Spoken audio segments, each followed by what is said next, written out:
मकर संक्रांतीच्या निमित्तानं मालेगाव, येवल्यासह नाशिक जिल्ह्यातील बाजारपेठांमध्ये विविध आकर्षक पतंग दिसून येत आहेत। या पतंग तरुणांना भुरळ पाडतायत। येवल्यामध्ये होणारा 3 दिवसांचा पतंग महोत्सव हा लवकरच सुरू होणार असून नागरिकांनी पतंग खरेदी करण्यासाठी दुकानांवर मोठी गर्दी केली आहे। आणि या संदर्भात नागरिकांसोबत संवाद साधला आमचे प्रतिनिधी विशाल मोरे यांनी। पाहूयात।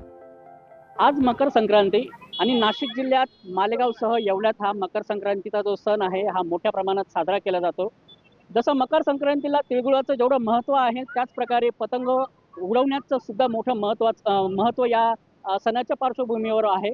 आणि आज आपण आलो आहोत एका पतंगाच्या दुकानावर। आपण बघू शकता की इथे भरपूर नागरिक जे आहेत हे पतंग घेण्यासाठी इथे जमलेले आहेत।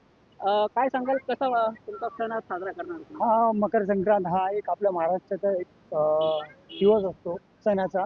आपण महाराष्ट्रीयन लोक एक उत्साहाने पतंग उडवायला निघतो, तिळगुळ देतो सगळ्यांना जाऊन। आपण घरी घरी जाऊन लहान पोरं जाऊन तिळगुळ देतात आणि एक खुशी येते का तिळगुळ देऊन हा एक गोडपणा, एक माणुसकीपणा, आपलापणा एक चालू होतो। प्लस लहान पोरांचा एक उत्साह असतो का आपण पतंग उडवू।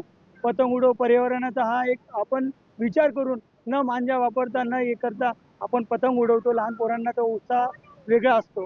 आज हम पतंग उड़ाएंगे, घर घर जाकर तिलगुल बांटेंगे और हम बहुत मजा करेंगे। मी विशाल मोरे, लोकशाही न्यूज, येवला। लोकशाही मराठी ऐका, पहा, जागरूक रहा।